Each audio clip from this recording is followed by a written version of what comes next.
Olá, eu sou o pastor André Plummer, pastor em Macapá, no estado do Amapá, e hoje nós vamos dar continuidade aos nossos estudos com o texto de 1 Coríntios, capítulo 13. Nós vamos fazer da seguinte maneira: nós vamos ler um texto e vamos conversar a respeito de alguns versículos com um pouco mais de profundidade, tá bom? Então fica o convite, eu vou fazer a leitura na nova tradução da linguagem de hoje, mas você que está nos assistindo é convidado a acompanhar ou na NTH ou na versão que você tiver aí na sua casa. Pode ser no telefone ou na Bíblia impressa, o que ficar mais fácil para você. Vamos lá? Na verdade, irmãos, eu não pude falar com vocês como costumo fazer com as pessoas que têm o Espírito de Deus. Tive de falar com vocês como se vocês fossem pessoas do mundo, como se fossem crianças na fé. Tive de alimentá-los com leite e não com comida forte, pois vocês não estavam prontos para isso.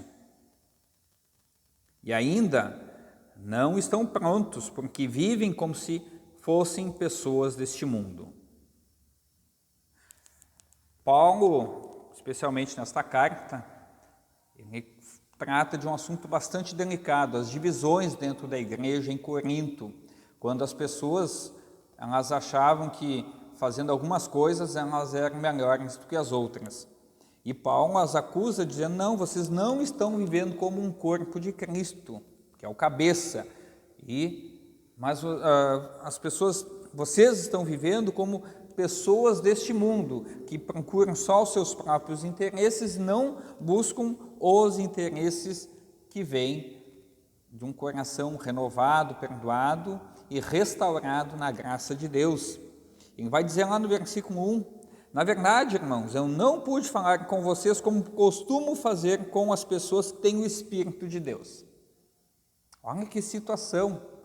Paulo está dizendo assim: eu não pude falar com clareza do amor de Deus, da palavra de Deus, porque vocês não querem entender, vocês estão preocupados em viver da maneira em que o mundo está vivendo.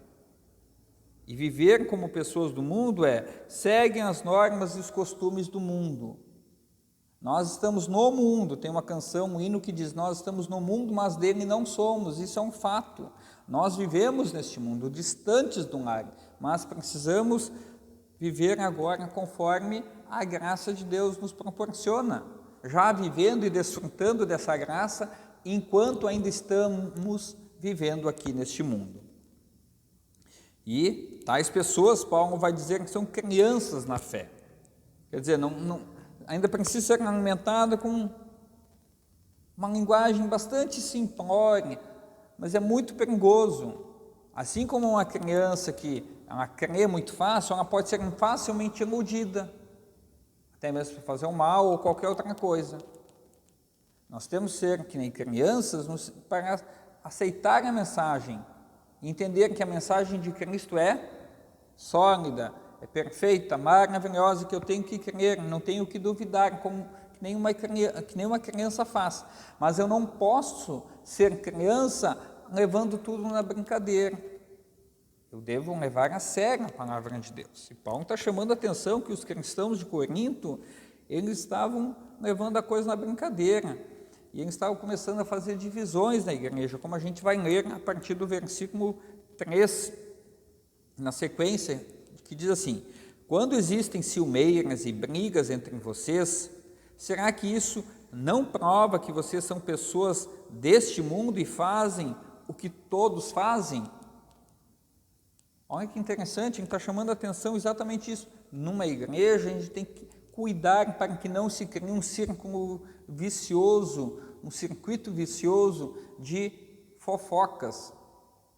Tem muitas congregações, muitas pessoas que se dizem cristãs, mas mentem, falam mal um dos outros. E isso estava acontecendo em Corinto. E Paulo admoesta que não é assim. Lá, além dessas ciumeiras, essas brigas, ele ainda teve que chamar a atenção que algumas pessoas, Elas estavam dizendo, não, mas olha, eu sou de Paulo, eu sou de Apolo. Ah, não, eu não sigo nenhum deles. Quando alguém diz, eu sou de Paulo, ou outro, eu sou de Apolo, será que assim não estão agindo como pessoas deste mundo? Quem é mais importante? Paulo, Apolo ou a palavra? Isso também serve para nós. Muitas vezes as pessoas têm ido na igreja, na verdade, eu vou por causa daquilo que, digamos assim, daquele pastor, aquele pastor prega bem.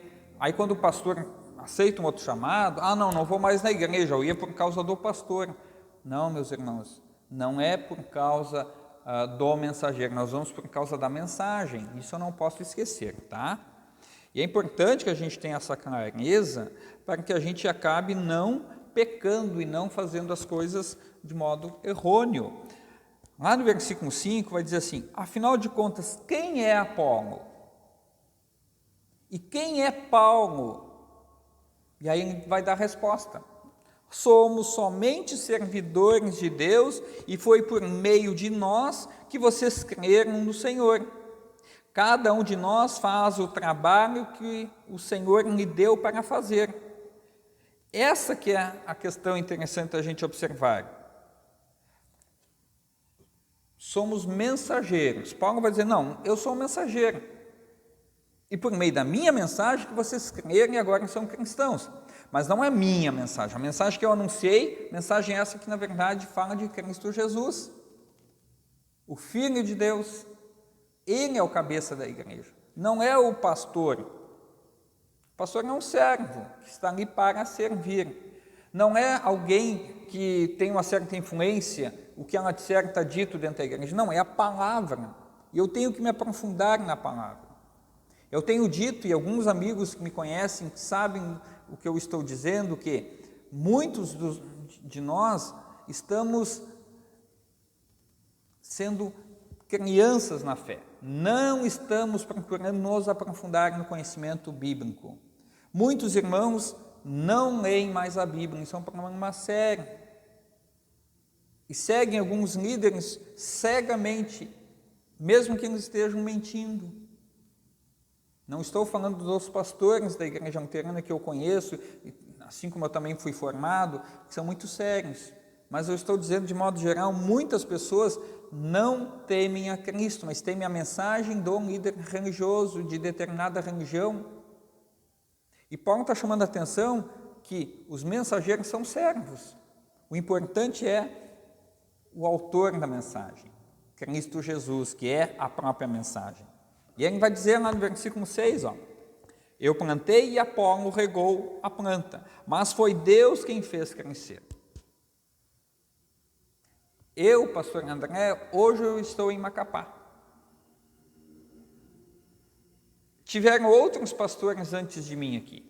E eu agradeço imensamente pelo árduo trabalho que cada um dos pastores realizou. Mas nós somos mensageiros.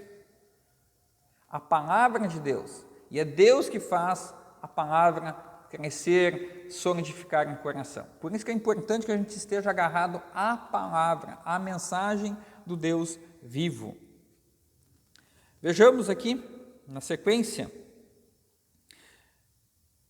versículo 7. De modo que não importa nem o que planta, nem o que rega, mas sim Deus que dá o crescimento. Eu gostaria de chamar a atenção uma passagem lá de Romanos, capítulo 10, que vai falar exatamente dessas questões relacionadas à questão da pregação, da mensagem. Lá no versículo 17, que vai dizer assim, portanto a fé vem por ouvir a mensagem vem por meio da pregação a respeito de Cristo. A respeito da pregação a respeito de Cristo. Do mesmo modo, é importante nós nos darmos conta, meus irmãos, lá no versículo 8, pois não existe diferença entre a pessoa que planta e a pessoa que rega. Um exemplo, que nem eu já te citei. numa igreja, e aí estou falando na perspectiva da igreja luterana, vem um pastor, fala, prega, anuncia a mensagem. Ele vai embora, vem outro, fala, prega, anuncia a mensagem. Mas quem faz a igreja crescer? Quem faz a igreja crescer é Deus, Deus Espírito Santo, que reúne, congrega, nós confessamos isso no credo apostólico. Quando nós falamos creio no Espírito Santo, na Santa Igreja Cristã, a comunhão dos santos, a remissão dos pecados, quer dizer, é Deus quem faz a igreja crescer. Qual que é a minha função e a sua função enquanto servos de Deus? É falar deste amor de Deus para todas as pessoas. Falar no quanto Deus tem prazer em salvar as pessoas, o quanto Deus ama o ser humano. Nós somos mensageiros, nós levamos a mensagem para que mais pessoas venham a crer, mais pessoas sejam beneficiadas com a graça e o amor de Deus. Porque nós somos companheiros do trabalho, estou lendo lá o versículo 9, tá? No serviço de Deus, e vocês são o terreno no qual Deus faz o seu trabalho. Vocês são também o edifício de Deus. Ainda poderíamos ler um outro texto lá, no capítulo 6, versículo 19, que diz assim, ó, de 1 Coríntios, tá? Será que vocês não sabem que o corpo de vocês é o templo do Espírito Santo, que vive em vocês e lhes foi dado por Deus? Vocês não pertencem a vocês mesmos, mas a Deus. Quer dizer, nós somos o edifício de Deus, que Deus vai construindo em nós o seu reino, para que esse reino também se manifeste por meio das nossas ações, para que mais pessoas queiram e tenham curiosidade de saber por que você vive desse jeito, por que você vai na igreja, e a gente possa falar, testemunhar como servos e mensageiros, para que a gente não incorra no erro dos nossos antepassados, os cristãos de Corinto, que achavam que por terem essa função ou essa função eram melhores que os outros. O versículo 10 ainda diz assim, usando o dom que Deus me deu, eu faço o trabalho de um construtor competente. Põe o alicerce e outro constrói em cima dele, porém cada um deve construir com cuidado. Paulo está dizendo, eu faço o trabalho de um construtor competente. Como é que é um construtor competente? É o cara que vai fazer uma boa fundação, ter cuidado para que quando alguém depois for construir com tijolos, enfim, blocos, não vai ter problema em a fundação ceder. Não, construtor competente é aquele que vai fazer uma boa base. Paulo fez isso com a palavra. Isso também, olhando na perspectiva da igreja, agora, significa dizer que eu preciso falar aquilo que a palavra está me dizendo. Eu não posso falar coisas só para agradar as pessoas, venha para a igreja, lá você vai ganhar uma cesta básica, lá você vai receber isso, vai receber aquilo. A pessoa não virá para a igreja nessa situação por causa da palavra, mas ela vai vir apenas porque vai ganhar alguma coisa. E no momento em que a palavra, que ela não ganhar, ela vai embora. Então, quando a pessoa vem para a igreja, quando você falar do amor de Deus, fale com consistência. Explique para ela como é que funciona dentro da igreja, para que ela venha e se sinta também beneficiada e parte deste corpo, que é o corpo de Cristo, a igreja cristã.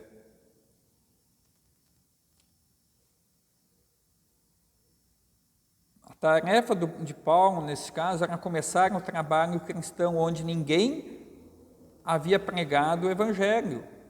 Ele tinha por obrigação ser realmente competente de tal modo que a palavra fosse corretamente anunciada. E essa palavra corretamente anunciada, ela traz conforto e amparo para as pessoas.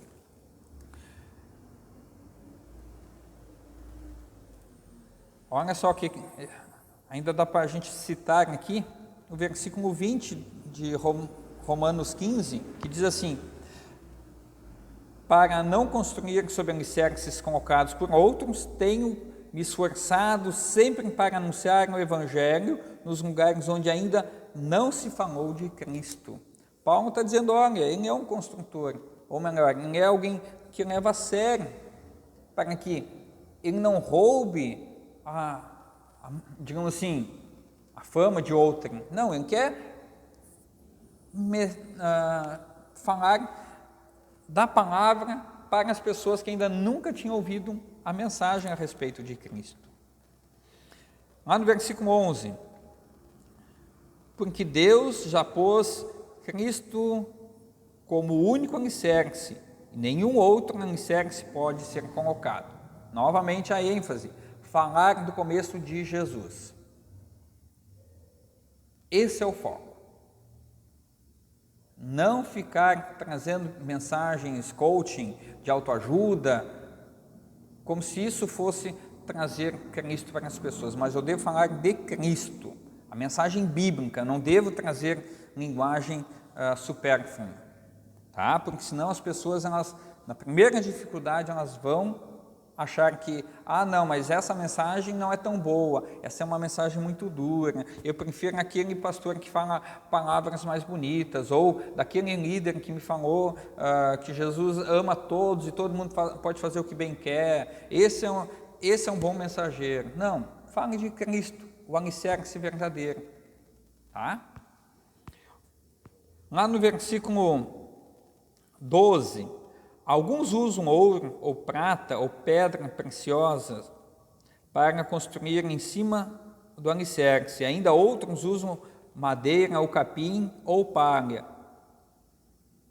É isso que eu acabei de dizer. Paulo chama atenção. Não dá para você ficar inventando coisas que não estão no texto bíblico. E hoje em dia está cheio de mensageiros da palavra, ou se dizem mensageiros da palavra, mas estão agindo como mensageiros de Satanás. Estão inventando histórias, iludindo as pessoas, e essas pessoas acabam caindo na fé. E muitos cristãos luteranos, eu conheço muitos, infelizmente, que estão caindo da fé porque estão seguindo as chamadas inovações da mensagem cristã. Uma inovação essa que, na verdade, quer tirar Cristo do foco, e isso não pode acontecer.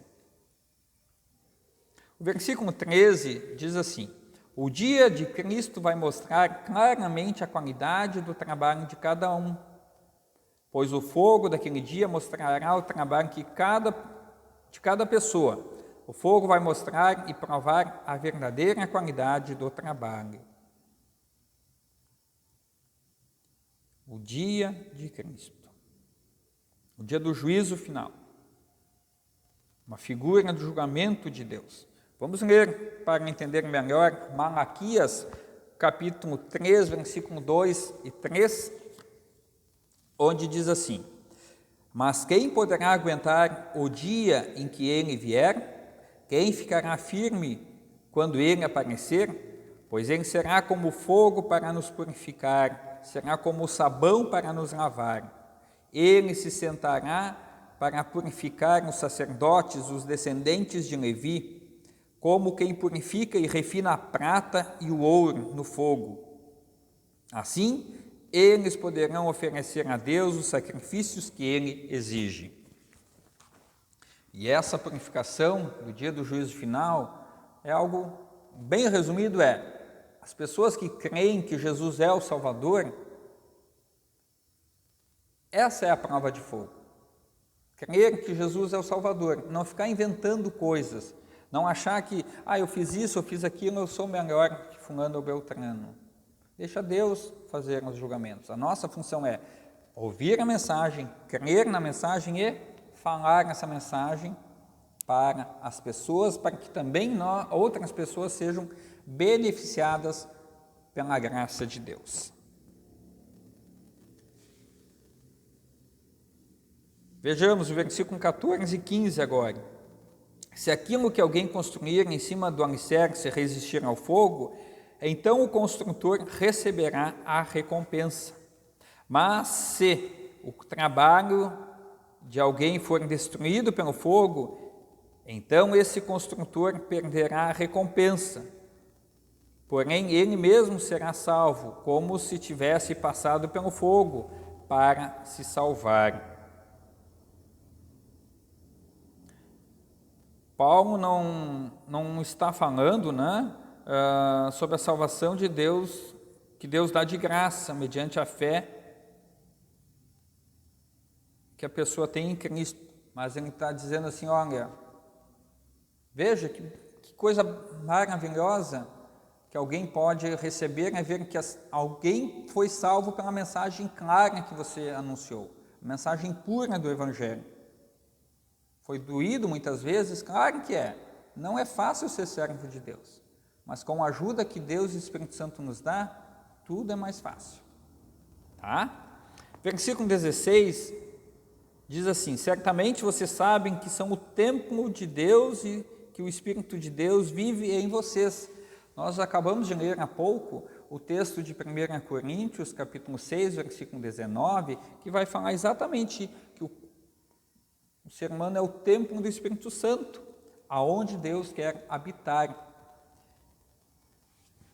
Versículo 17, assim se alguém construir o templo de Deus, assim se alguém destruir o templo de Deus, Deus destruirá essa pessoa, pois o templo de Deus é santo e vocês são o seu templo. Não destrua o teu corpo. Guarde teu corpo, proteja o teu corpo, para que ali a palavra de Deus encontre forças, amparo e possa frutificar em você. A ação não é tua, mas é de Deus na tua vida. Deixe Deus agir na sua vida. Cuide deste corpo que Deus te deu e tua vida vai ser melhor.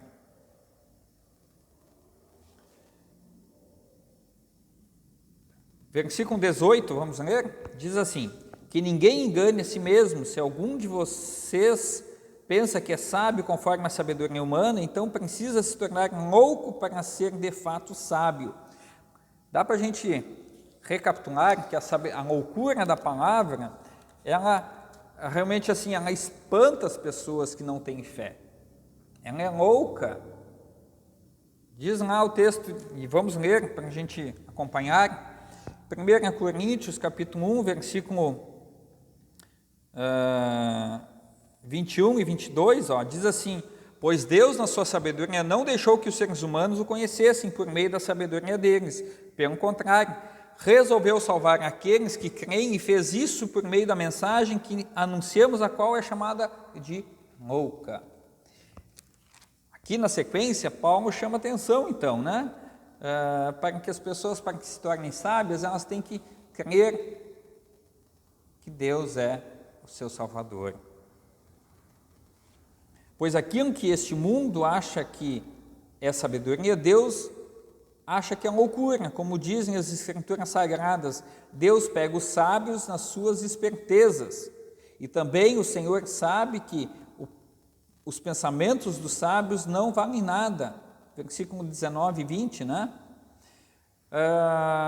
21 ao 23 diz assim: ninguém deve se orgulhar daquilo que as pessoas podem fazer, pois tudo é de vocês, isto é, Paulo, Apolo, Pedro, este mundo, a vida e a morte, o presente, o futuro, tudo isso pertence a vocês, e vocês pertencem a Cristo, e Cristo pertence a Deus. Isso cabe lembrar que os líderes são pessoas que Deus deu à igreja para realizar um serviço na igreja. Agora, os líderes, eles pertencem à igreja e não a igreja aos líderes. Tem muitos locais, muitas pessoas estão achando que, por ser uma liderança dentro da igreja, então a igreja é deles. Não, nós somos da igreja.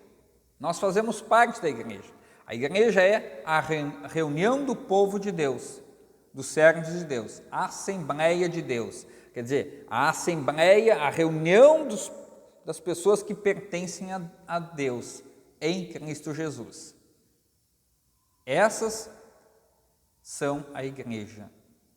As pessoas pertencem à igreja, o cabeça é Cristo Jesus. E servem a igreja para testemunhar, para realizar um serviço de Cristo e por meio de Cristo a serviço de Deus. Assim somos nós. É um texto maravilhoso, servidores de Deus. Um texto que nos convida para que possamos compreender, entender que nós não pertencemos a este mundo, mas somos servos de Deus, guiados por Deus e o Espírito Santo, para viver essa nova vida que Deus nos oferece em Jesus Cristo, para louvor e glória do nosso Deus.